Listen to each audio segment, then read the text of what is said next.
Oke, jadi kita akan melanjutkan ke bagian berikutnya. Tadi kita udah introduce secara mathematical gitu ya, secara basic seperti apa konsep well testing itu. Nah, sekarang kita berangkat ke well test equipment. Nah, jadi saya kembali lagi ke gambar ini.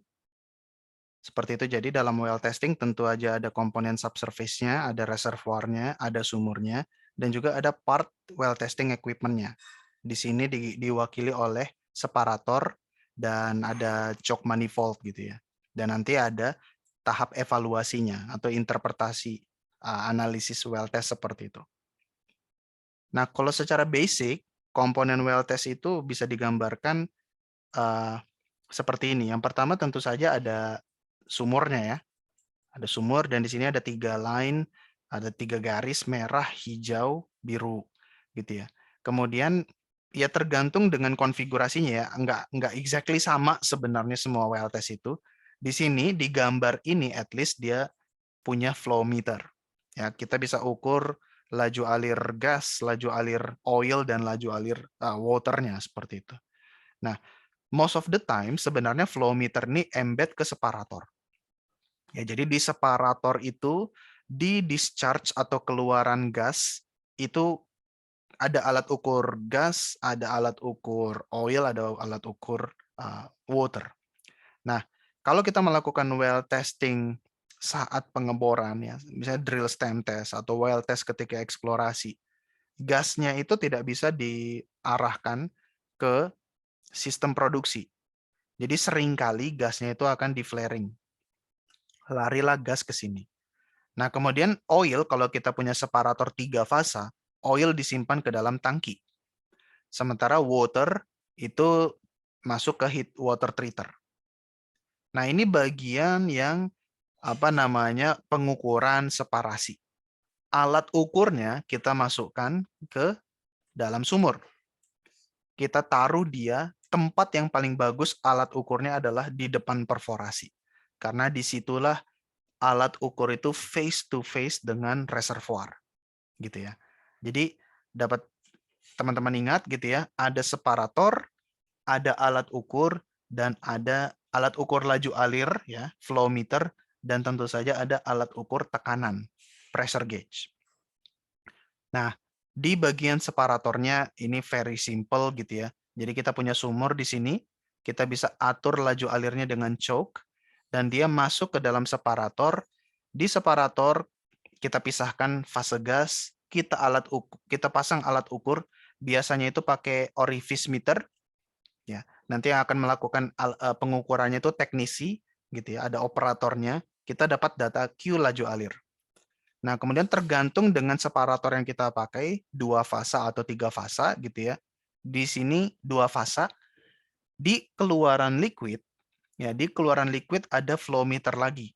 Biasanya pakai turbine meter atau Coriolis meter, ya tergantung alat ukur apa yang dipasang gitu ya.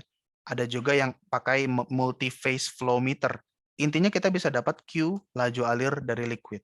Kalau di gambar ini dia bilang langsung semuanya oil gitu ya, kalau tidak ada water sama sekali. Tapi kalau separator kita 2 fasa, tentu saja kita dapat laju alir gas dan laju alir liquid. Nah, apa namanya, gambar konfigurasi yang agak old ya, seperti inilah istilahnya. Ya teman-teman bisa follow me gitu ya. Di sini kita pasti berangkat dari wellhead, sumur. Nah, ke dalam sumur kita masukkan alat ukur pressure gauge yang kita turunkan dengan wireline unit. Ya, wireline unit ini yang dia masuk dengan kabel yang panjang ini ke dalam sumur. Nah, kita bisa mengatur laju alir dengan komponen namanya choke manifold. Kita mengatur laju alir, kita bisa mengatur arah aliran. Kemudian kita alirkan aliran kita itu ke three phase separator. Ya, tergantung dengan oil yang kita handle, kita bisa masukkan dia dulu ke heat exchanger supaya alirannya lebih mulus. Ya kita nggak mau main-main dengan tiba-tiba pipanya mampet karena heavy oil. Jadi kalau kita nggak mau ngambil risiko itu, dan kita memang sudah prediksi alirannya tidak akan lancar, ya ada yang sudah langsung memasang heat exchanger. Jadi dipanaskan oilnya supaya laju alirnya lebih lancar. Udah masuk heat exchanger, dia masuk ke three phase separator seperti tadi yang saya sebutkan. Kita bisa pisahkan aliran gas, ya, aliran oil dan aliran water. Kalau di sini di gambar ini aliran water dikeluarkan dan dia dibuang ke water disposal atau water tank, terserah seperti apa konfigurasi di lapangan. Intinya water dialirkan ke disposal finish, udah sampai di situ, gitu ya. Kemudian gas, kalau di sini gasnya keluar dari atas tentu saja ya karena densitasnya lebih rendah. Teman-teman bisa lihat di sini yang pipa putih, kemudian gas dialirkan ke gas manifold, dan gas manifold ini bisa di burner atau flaring, gitu ya. Jadi dibakar gitu karena dia tidak punya apapun untuk mengirimkan gasnya. Tidak bisa dimasukkan ke network production gitu karena belum ada. Namanya juga sumber awal, sumber eksplorasi.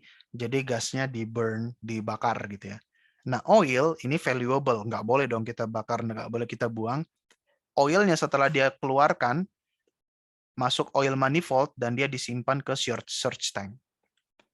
Nah, itu kan semuanya penyimpanan atau disposal dari fluidanya gitu ya. Tapi yang paling penting sebenarnya adalah what happen yang diukur oleh pressure gauge yang diturunkan oleh wireline unit dan flow rate yang diukur di three phase separator. Itu aja paling penting dalam well testing ini. Nah, ini konfigurasi lain yang gambarnya lebih bagus lah ya. Tapi message-nya sama. Ada sumur, ada wireline unit yang memasukkan alat ukur tekanan, ada separator yang memisahkan fase gas, liquid, atau gas, oil, water, dan ada alat ukurnya. Karena kita butuh dalam pressure transient atau well test analysis, sebenarnya kita butuh pressure, kita butuh flow rate, dan kita butuh time. Ya, itu aja sebenarnya. Ya, pressure ini diukur dengan pressure gauge di dalam sumur di sini. Q ini ya flow rate, ini kita bisa ukur di separator, gitu ya. Dan waktu masing-masing kita sudah punya pengukurannya. Jadi di alat ukur tekanan di sini sudah diukur pressure versus time. Di alat ukur di separator kita sudah Q versus time. Jadi tinggal kita download datanya, kita masukkan ke software, itu yang kita evaluasi, kita interpretasi. Nah, ini yang lebih realnya gitu ya, kita bisa follow di sini. Pertama kita punya wellhead di sini. Oke. Ya, jadi kira-kira seperti ini nih. Kalau teman-teman belum pernah ke lapangan gitu ya. Jadi setelah dibor, setelah dikompresi, dipasang wellhead, rig-nya keluar dulu. Ya, rig-nya keluar dulu. Tapi ada juga rig masih ada di sini. Dan ini tanahnya di sini becek-becek itu sering banget juga kita temukan gitu ya. Tapi ada juga yang kayak gini. Kalau di sini udah rapi banget kelihatannya ini well test yang dilakukan secara rutin. Ya, karena kelihatannya semuanya udah rapi, udah terestablish. Tapi belum tentu juga ya, kita nggak bisa 100% sure gitu ya. Tapi ya dalam kondisi ini rig sudah keluar. Rig sudah keluar, daerah sumur sudah dibersihkan supaya well test bisa fokus. Nah, di sini kita temukan sumur, baru tentu saja ada pipa flow line, baru masuk ke choke manifold, ini untuk mengatur arah aliran, mengatur laju aliran gitu ya. Kemudian di sini kemungkinan dia punya pasir, dan kita biasanya vendor penyedia alat itu nggak mau masuk ke separator kalau dia ada pasir. Jadi dia dilengkapi dengan sen separator vertikal di sini supaya sen-sennya dibuang dulu. Kalau sudah bersih masuk ke separator, ya tergantung dari seperti apa konfigurasinya. Ada yang melakukan kombinasi high pressure dengan low pressure. Nanti dia bisa mengambil sampel high pressure dan dia ngambil sampel low pressure bisa juga gitu ya. Nah, aliran gasnya dialirkan ke flare stack gitu ya. Bisa juga dibuat high pressure, low pressure ini supaya pressure-nya itu tidak ekstrim turun, tidak ekstrim, tapi ada jenjangnya gitu ya. High pressure dulu, baru low pressure, baru atmosfer gitu ya. Karena tekanan flare stack kan tekanan atmosfer gitu ya. Kemudian liquidnya dia bisa, atau ya di sini ya mungkin dari sen separator dia masukkan dulu ke treater ya. Ke heater, sorry, heater supaya panas dulu baru dimasukkan ke dalam separator, baru nanti dari separator gasnya dipisahkan, liquidnya dipisahkan juga gitu ya. Kalau di sini kelihatannya air, kalau ada air bisa langsung dibuang di pit di sini, di kanan, gitu ya. Atau mungkin ini well test di sumur gas atau dry gas gitu ya, liquidnya sangat minim, jadi ya udah komponen utamanya itu gas, gasnya dibuang melalui flare stack, dibakar gitu. Baru di sini ada apa namanya? Ya mungkin ada vendornya di sini, ada well test engineer-nya di sini.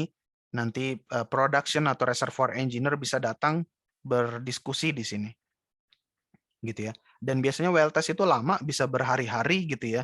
Jadi tengah malam juga harus operation. Jadi bisa dia pasang di sini light tower gitu ya, untuk apa namanya penerangan di malam hari. Baru nanti engineer dari office gitu ya bisa datang dan di sini kelihatan di sini ada mereka parkir di sini untuk mengecek data, untuk bertanya, berdiskusi dengan operatornya yang melakukan well testing gitu ya. Karena semuanya pasti dilakukan oleh operator atau teknisi, engineer itu hanya membuat program, mensupervise, memonitor, dan nanti mengevaluasi. Tapi yang melakukan utak-atik choke ya, yang melakukan troubleshooting, yang melakukan pemasangan pipa, semuanya itu teknisi, operator, atau vendornya langsung. Jadi seperti itu.